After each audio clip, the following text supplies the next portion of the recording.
Доктор Чарлз Стенлийн Библийн хичээлээр бэлтгэн хүргэдэг хамтдаа нэвтрүүлгийн энэ удаагийн дугаар эхэлж байна. Өнөөдөр хотуудад хүн амын хэд төвлөрөл үүсэж байгаа тухай байнга ярихулжээ. Сонирхолтой нь тэр хэрээрээ ганцаардсан хүмүүсийн тоо улам бүр олширсоор байна. Өнөөдөр сая хүн найз нөхөргүй, хамтрагчгүй, ойр дотн харилцах хөнгүүгээс болоод ганцаардалд автан амьдарч байна. Хэрвээ өнөөдөр таач бас ганцаардалд автсан байгаа бол бидэнтэй хамт байгаарай. Учир нь доктор Стенли өнөөдөр бидэнтэй ганцаардлын талаар болоод ганцаардлаа хэрхэн даван туулах талаар ярилцах болно. Ингээд хамтдаа доктор Стенлиг угтан авцгаая.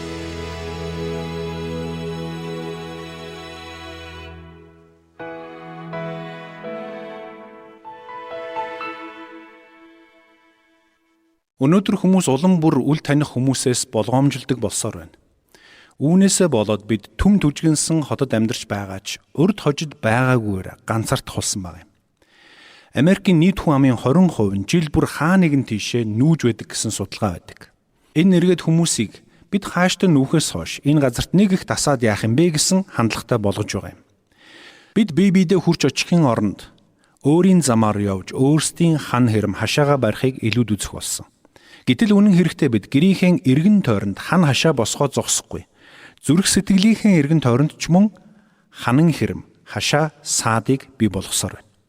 Бид бие биетэйгээ харилцаа холбоо тогтоохын оронд харин эсвэргээр улам бүр зай барьж ухарч ингэснээр өөрсдийнхөө эргэн тойронд ганцаардлаар дүүрэн ертөнцийг бүтээж байгаа юм. Гэтэл ганцаардсан хүмүүс жаргалтай байдаггүй шүү дээ. Тэгэхээр би өнөөдөр та бүхэнтэй ганцаардлын тухай ярихыг хүссэн юм. Тэгвэл бид ганцаардлыг хэрхэн даван туулах вэ? Мөн ганцаардл хэмээх энэ бүх ойлголттой хэрхэн зөвөр нүүр тулах вэ? Энэ асуултуудад хариулт авахын тулд хамтдаа Дуул номын 25 дугаар бүлэг рүү очицгоё. Дуул номын 25 дугаар бүлгийн 16 дугаар ишлэлээс эхлэн уншийе. Энэ хэсэг дээр Давид хааны өргөсөн нэгэн гуйлт залбирал бичигдсэн байдаг. Энэ залбирал өнөөдөр олон хүний зүрх сэтгэлийн гуйлттай агаар нэг гэдэгт би үнэхээр итгэдэг. За 16-аас нь би ганцаардан шаналсан тул над руу эргэж намайг нэгүүлсэж. Зүрхний минь зовлон шанал ихслээ. Шахаанаас минь намайг гаргаач. Шанал зовлон зүдгүүрийг минь харж, нүгэл бүхнийг минь уучлаач. Гэсэн гуйлт залбирлыг Давид хаан өргөсөн байна. Тэгэхээр өнөөдөр дэлхий дээр бидний төсөөлж байгаас ч олон ганцаардсан хүмүүс байдаг юм. Ганцаардлын нэг том бэрхшээл нь хүмүүс өөрийгөө ганцаардаж байгаагаа тэр бүр анзаарахгүй явдал юм. Тиймээс та өөрөөсөө миний дотор яг юу нь болохгүй байгаа юм болоо гэж мөн надад яг юу дутуу байгаад байгаа юм болоо гэж асууж хариултыг нь барин тавин тодорхой хэлж чаддаггүй юм. Хэрвээ та ийм байдалд орсон бол магадгүй асуудал нь таны дотор зүрх сэтгэлийн чинь гүнд ганцаардл оршин байгаатай холбоотой ч байж болох юм. Магадгүй та нарын зарим чинь өөртөө байгаа ганцаардлын асуудлыг мэддэгч үүнийг хэрхэн шийдэхээ мэдэхгүй байж болно. Хэрв тийм бол та миний өнөөдрийн ярих зүйлсийг анхааралтай сонсоорой. Угтаа бол ганцаардл нь нийгмийн давхраг бүрт оршсоор байдаг. Бид зарим хүмүүсийг харахтаа дотроо энэ хүн хизээч ганцаарддаггүй байхаа гэж боддог. Энэ хүн ийм олон найзуудтай, ийм олон танил хүмүүстэй юм чинь хизээч ганцаардахгүй тодорхой гэж боддог.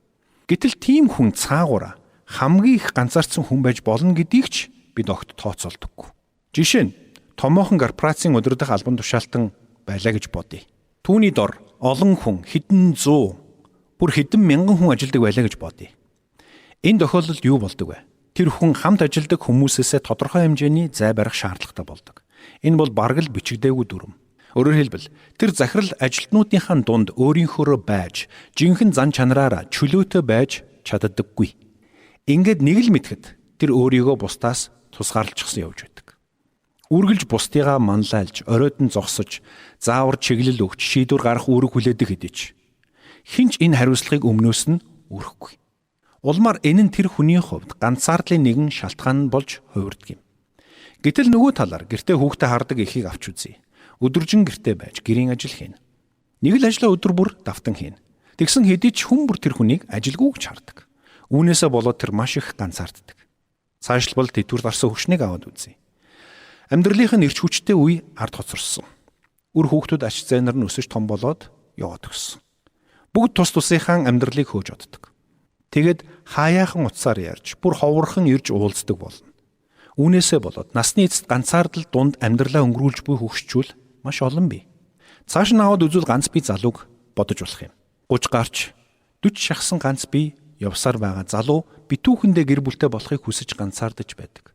Бурхнаас гууж залбираач нэмэргүй юм шиг санагдах үе тэдэнд бий. Ажлаа тарсан ч гэрлүүгээ яарах шалтгаан байхгүй. Гэртээрэд хоосон ханхар гэр нь л угтана. Зурагт үзье гэсэн ч олигтой үзэх зүйл байхгүй. Ийм хүмүүс ганцаардал давтах нь элбэг байдаг юм аа. Тэр бүхэл олон итгэгчтэй цуглааны пасторууд хүртэл ганцаардах боломжтой байдаг юм. Магадгүй та дотор тухайн пастор хүнийг чуулган даяараа хайрлаж байхад тэр хүн яагаад ганцаардна гэж хэмээн та бодож байна уу? Яагаад гэвэл чуулган даяараа түүнийг бүхнийг мэдэх ёстой гэж боддог. Пасторууд бид бүхнийг мэддэггүй ч пастор хүн бүхнийг мэдэх ёстой гэж боддог хүмүүсийн дунд бид байдаг. Үүнээс гадна пасторд бусдын нууцыг үргэлж хадгалж байх ёстой болдог. Учир нь хүмүүс пастор дээрээ ирээд дотроо байгаа бүхнээ ярьчаад яваад өгдөг. Тэр бүхнийг нь пастор нь бусдад хэлэлгүй хадгалж байх ёстой болдог. Энэ мэдчлэн чуулганыхаа итгэгч бүрт хурж үйлчлэх гэж гүйсээр байгаад нэг л мэтгэд найз нөхөдгүй их ганцаардмал хүн болж хувирсан байх талтай. Мэдээж бүх пастор ийм гэж би хэлж байгаа юм биш. Ийм байх боломжтой гэдгийг л хэлж байгаа юм. Учир нь би энэ мэтээр үйлчлэлээсээ болоод ганцаардалд автсан пасторуудтай цөөнгөө таарч байсан. Үннийг хэлэхэд надад ч бас ганцаардах үе олонтод тохиолдож байсан. Завшаан болоход надад сэтгэлийнхээ гүнд байгаа бүхнийг хуваалцах цөөн хэдэн найз байсан. Тиймээс пасторудад хандан хэлэхдээ сэтгэлээ уудлан ярилцах найз нөхөдгүй бол хурдан итгэлтэй сайн найзуудтай болж аваарай гэж би зөвлөх байна. Та пастор хүн байж ийм байх гэжтэй гэж таныг шүмжлэхгүйгээр таныг сонсож чаддаг тийм найзуудтай болорой гэж хэлж байгаа юм. Хүн бүр бусдаар хайрлуулахыг хүсдэг. Хүн бүрт бусдаар хайрлуулах хэрэгцээ байдаг юм. Гэтэл ганцаардал гэдэг бол бидний амьдралд тулгардаг хамгийн хэцүү мэдрэмжүүдийн нэг. Харамсалтай нь өнөөдөр маш олон хүн энэ хүнд ачааг үүрэн амьдарч байна. Хүн бүрийн амьдралд ийм зүйл тохиолдох боломжтой учраас хизээч бусдыг хараад энэ хүн яахаараа ганцаарддаг байна гэж битгий гахаарай. Тухайн хүний зүрхэнд юу болж байгааг та мэдэхгүй шүү дээ. Та тэдний бодол санааг уншиж чадахгүй. Тиймээс таны хажууд сууж байгаа хүн, тантай хамт ажиллаж байгаа хүн, тантай хамт амьдарч байгаа хүн, гаднаа хэдийгээр юу ч болоогүй юм шиг дүр үзүүлж байж болох ч цаагаараа ганцаардалд автан амьдарч байхыг үгүйсгэх аргагүй юм. Тэгвэл хамтдаа ганцаардлыг жоохон гүнзгийрүүлэн авч үзцгээе. Ганцаардлыг бид хэрхэн тодорхойлбол зохистой вэ? Өмнө ярьсан бүхнээс та нэг зүйлийг анзаарсан баг. Ганцаардал гэдэг бол ойр дотн харилцаа байхгүй байхыг хэлж байгаа юм. Энэ бол бусдаас салгагдаж тусгаарлагдах мэдрэмж юм. Үүнээсээ болоод бидний дотор ямар нэгэн зүйл дутуу байгаа мэд мэдрэмж тасралтгүй төрсөөр байдаг юм. Гэтэл эсвэргээр тэр хүн хайртай дотны хүнтэй бол хэдийгээр хайртай хүн нь тухайн цаг үед түүний дэргэд байхгүй. Хэдэн мянган бээрийн хол байсан ч тухайн хүн сэтгэл хангалуун байх бүрэн боломжтой байдаг юм. Мөн заримдаа хүмүүс хэн нэгнийг ганцаардаж байгааг харахтаа за сүртэй штэ зүгээр л нэг найзтай болчихол доо гэж хэлмэр санагддаг. Гэвч олон хүний хувьд энэ нь тийм ч амархан зүйл биш. Ганцаардал бидний амьдралын олон талд нөлөөлдөг гэдгийг бид ойлгох ёстой. Тэр бүхэл ганцаардал хүний ёс суртахуунд хүртэл нөлөөлж чадна. Ганцаардлын хоосон мэдрэмжээ дарахын тулд янз бүрийн ёс бус харилцаанд орж, ёс суртахууныхаа босхийг аажмаар намсгах тохиолдол түгээмэл байдаг юм. Өөрөөр хэлбэл, ганцаардал нь хүний амьдралын өдөр тутмын сорилтод төдийгүй, ёс суртахууны сорилтод нь хүртэл нөлөөлөх боломжтой юм. Би энд нэг зүйлийг онцлон хэлмээр байна. Жишээ нь дотн харилцаа болон сексийн харилцаа хоёрыг бид нэг зүйл гэж ойлгох ёсгүй юм. Гэтэл олон хүн үүнийг хольж ойлгодгоос болоод зүрх сэтгэлийнхээ хоосон орон зайг дүүрэхийн тулд замбраагүй сексийн харилцаанд орж өөрийгөө эрсдэлд оруулдаг юм аа. Тиймээс ч өнөөдөр хүүхэд залуус багаасаа сексийн харилцаанд татагдах болсон байна. Учир нь тэдний үзэж байгаа, сонсож байгаа бүх мэдээлүүд нь ерөөсөө л хоёр хүн секс хийвэл аз жаргалтай болох юм байна гэсэн мэдрэмжийг тэдэнд өгсөөр байгаа юм. Гэтэл бурхан эрэгтэй эмэгтэй хүнийг хүссэн хүнтэйгээ сексийн харилцаанд ордог байхаар бүтээгээгүй гэдгийг тэд ойлгодоггүй. Бид хосын харилцаанд жинхэнэ сэтгэл хангалуун байдлыг мэдрий гэвэл хоёр хүн хоорондоо сэтгэл хөдлөл, оюун санаа сүнсээр уулсан нэгдэх учиртай юм а. Гэтэл энэ дотоод хүчин зүйл байхгүй бол дан сексийн харилцаа ямар ч утгагүй хоосон. Энэ бидний ганцаардлаас, өдгөр гүнгээс чөлөөлөхгүй. За тэгэхээр анзаарч байна уу? Ганцаардал бидний ёс суртахуунд маш сөргөөр нөлөөлдөг байна. Цаашилбал энэ бидний гадаад байдалд нөлөөлдөг. Зарим хүмүүс ганцаардлаасаа болоод бусдын анхаарлыг татахын тулд этгээд гаж хувцс өмсөж эхэлдэг. Гэтэл нөгөө хэсэг нь яг эсрэгээр бусдад анзаарахдахгүйг хичээж хэд доожоогүй байдлаар бие авч явдаг. Гэвч энэ хоёр сонголтын аль нь ч эрүүл сонголт биш. Цаашилбал ганцаардалд нь тухайн хүний санхүүт хүртэл нөлөөлдөг. Аливаа хүн сэтгэлийнхээ гүнд байгаа ганцаардлыг дарахын тулд зээлийн картаараа ямар ч тооцоо судалгаагүйгээр ямар ч шаардлагагүй зүйлсийг худалдан авч эхэлдэг. Эцэст өсгөлгүй худалдан авалт хийж байшингаа чимэглэж өөртөө ямар ч шаардлагагүй зүйлсийг худалдан авч эхэлдэг юм а.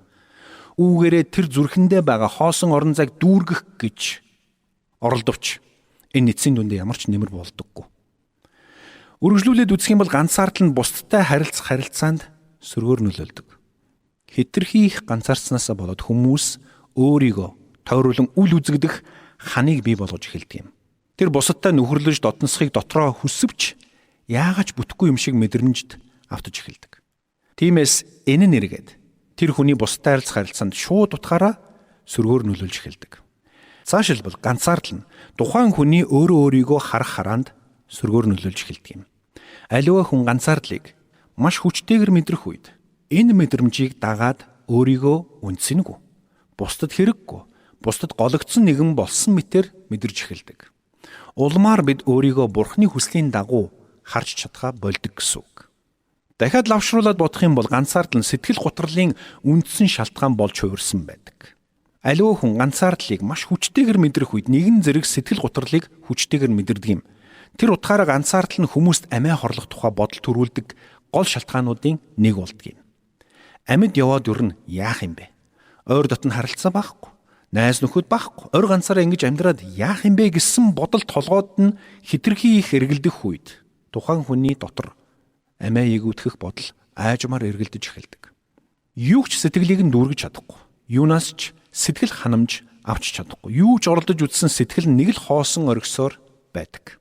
Тэгэд энэ мэдрэмжэндээ хит автснаар гарцгүй мэт болох үедээ олон хүн амиа эгүүтгэх сонголтыг хийдэг юм. Хэдий тийм боловч энэ бүхний эцэст би танд нэг зүйлийг хэлмээр байна. Та хичнээн их ганцаардсан байсан ч хамаагүй. Та ганцаардлаа ялан дийлж чаднаа. Магадгүй та дотроо намайг ямар их ганцаардаж байгааг, ямар их зовлон амсаж байгааг, ямар их хаягдж орхигдсныг та мэдэхгүй шүү дээ гэж бодож иж болох юм. Гэхдээ би таныг сайн ойлгож байна. Тиймээс танд хэлмээр байна. Та тэр их ганцаардлаа даван туулж чадна. Ганцаардал хизээч үрдийнх байдаггүй юм. Тиймээс та хизээч битгий найдвар тасраарай.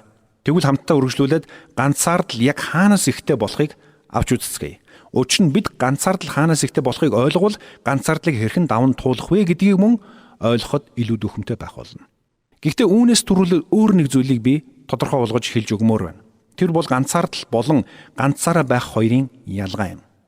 Ганцаардал болон ганцаараа байх хоёр юугаар ялгаатай юм бэ?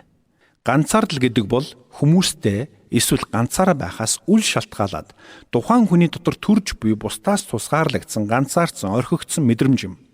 Харин ганцаараа байх гэдэг нь тухайн хүн сэтгэл хөдлөлөө дарж оюун санаагаа амраахын тулд зориуд ганцаараа байх сонголт хийхийн нэр юм.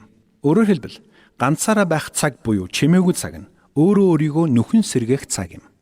Ганцаараа байх цаг буюу чимээгүй цаг нь бидэнд сэтгэл хөдлөлөө дарж альвааг өөр өнцгөөс харах боломжийг олгодог цаг юм. Эзэн Есүс хүртэл үйлчлэлийнхээ хамгийн чухал үеүүдэд энэ чухал цагийг зориудаар гаргаж байсан. Бид заримдаа эзэн Есүсийг харахтаа Есүс бүх хүмүүсийг эдгээгээд бүх хүмүүсийн хэрэгцээг хангаад л ямар ч асуудалгүй бүхнийг шийддэг байсан гэж бодох гээд байдаг. Гэтэл үнэндээ тийм байгаагүй. Тэр их номлох, эдгээх, сургах цагийнхаа хажуугаар эзэн Есүс ганцаараа байх цаг буюу чимээгүй цагийг зориудаар Бурхан эцэгтэйгээ гаргадаг байсан юм. Хамтдаа Иохан номын 6 дугаар бүлгийн 15-ыг харах юм бол тэр ирж өөрийг нь хүчлэн хаан болгох гэж байгааг Есүс мэдээд зайлж ганцаараа дахин өөлөөд явлаа гэж хэлсэн байдаг. Есүс өөр нэгэн удаа шавь нартаа та нар зилүүд газарт очиж жаахан амар Марк номын 6-гийн 31 дээр хэлсэн байдаг. Үүнийг бас танд сануулъя. Есүс 100% бурхан байсан ч тэр бас 100% хүн байсан гэдгийг та санаарай. Тиймээс ч Есүс боломж гарвал ууланд очиж чимээгүй цагийг гаргадаг байсан. Үе үе хүмүүсээс холдож ганцаараа байх хэрэгтэй гэдгээ мэддэг байсан юм. Тиймээс ч тэр зовж шаналсан хүмүүсээс төрч болов холдох цагийг гаргадаг байсан. Яах гэж тэр вэ? Бие махбод сэтгэл санаагаа тэнхрүүлэн сэргээхийн тулд. Учир нь эзэн Есүс хэдийгээр бурхан байсан боловч нөгөөдөөгөр бидэнтэй адилхан хүн байсан. Тийм учраас түүнд бие сэтгэлээ амрааж сэргээх цаг шаардлагатай байсан гэсэн үг. Тиймээс бид ч бас ганцаараа байх цаг буюу чимээгүй цагийг гаргаж хэвших нь чухал юм. Бид бие биенээ уучлаарай. Би хэсэг зур ганцаараа баймаар байна гэж хэлэх үед тэр хүн намайг үл тоож байна гэж битгий бодор. Хүн бүрт ганцаараа байх цаг хэрэгтэй. Бурхан биднийг зогсоо зайгүй ажиллаж байдаг ажлын машинууд байгаасаа гэж хүсдэггүй юм. Та хичнээн сүнслэг хүн байсан ч хамаагүй таны бие махбод сэтгэл санаанд амралт хэрэгтэй. Заримдаа Христэд итгэгчид бид сүм чуулганыхаа пастораас бие махбод сэтгэл санааны хувьд ямар ч боломжгүй зүйлсүүдийг шаардаж эхэлдэг. Хэдийгээр пастор ч маш сүнслэг хүчрэх хүн байж болох ч супер баатар биш гэдгийг санаарай. Бурханлаг хүн байж болох ч бурхан биш. Тэр хүнд ч бас ганцаараа байх, чимээгүй цаг гаргах хэрэгцээ шаардлага бий. Гэтэл заримдаа чуулганы итгэгчид пастортай ганцаараа байж амьсгаа авах цаг зав өгөхгүй элдвийг шаардаж эхэлдэг. Үүнийхээ оронд бид тэр хүнийг хэсэг зурч болов ганцаараа байж амарч, Библийг уншиж, залбирах цагийг гаргах боломжийг өгөх нь чухал юм.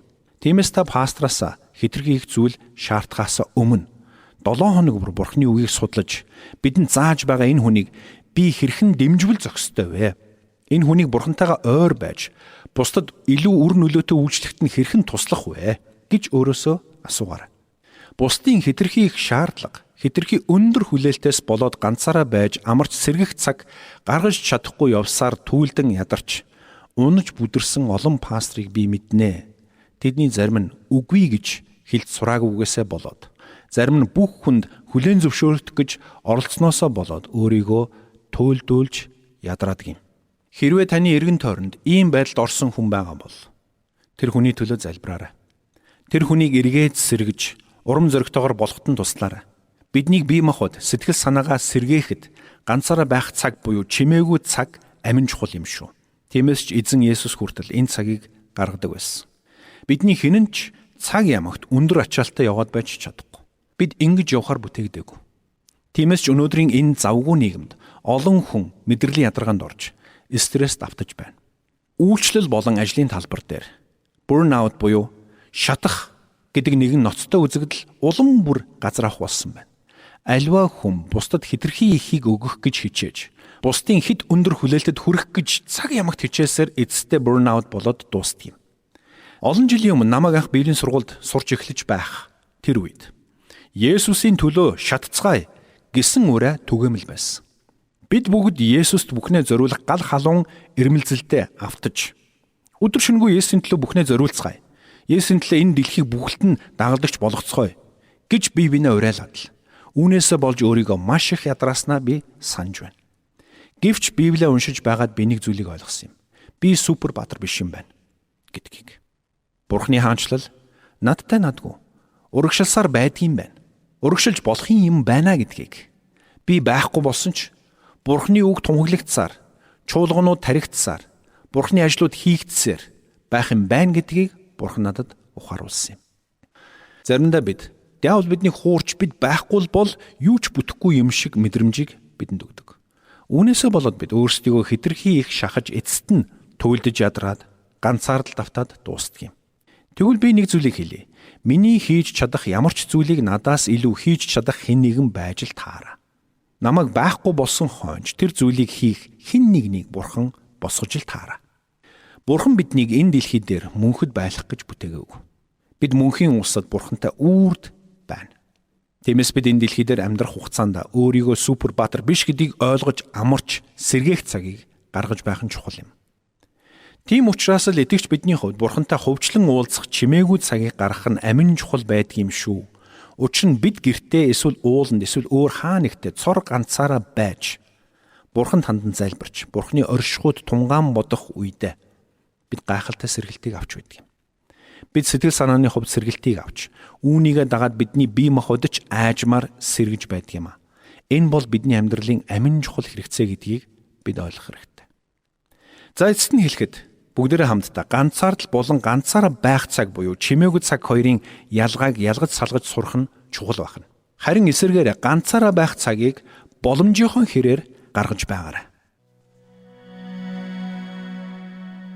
Өнөөдөр доктор Стенли бидэнд ганцаардал болон ганцаараа байх цаг хоёрын ялгааг хэлж өглөө. Ганцаараа байх цаг буюу чимээгүй цаг гаргана гэдэг нь өөрөө өөрийгөө таньж мэдэх, эдгэрэх, Бурхантай ярилцах тусгай цагийг гаргахын нэр юм. Харин ганцаардал гэдэг бол тавгүйцэл түгшүүрээр дүүрэн цаг юм. Тиймээс бид ганцаардлын асуудлаа заавал шийдэх учиртай. Учир нь тэгж байж бид Бурханаас итгэгч бүрд өгөхийг хүсдэг амар тайван баяр хөөргийг мэдрэх болно. Магадгүй танд яг одоо ганцаардах мэдрэмж төрж байж болно. Хэрвээ тийм бол Бурхан өөрт нь итгэж найдагч хүнийг хизээч ганцаарнг нь орхитгүй гэдгийг та санаарай. Тэр тантай үргэлж хамт байдаг. Библийн дуулал номын 9-р бүлгийн 7-оос 10-р ишлэлд харин эзэн мөнхөд захиран сууж байдаг. Тэрээр шүүхийн төлөө сэнтигээ зэгсэн бөгөөд тэр дэлхийг зөв шударгаар шүүх болно. Тэрээр ард түмнүүдийг чигт шударгаар шүүнэ. Эзэн бол дарлагдагсдыг хамгаалах бэхлэлт, бэрх цагийн бэхлэлт болно. Нэрийг тань мэдгэсэд танд найдана. Эзэн өөрийг тань эрен хайгчдыг та орхиогүй билээ. Хэмээн бичигдсэн байдгийг та бидхий мартаарай.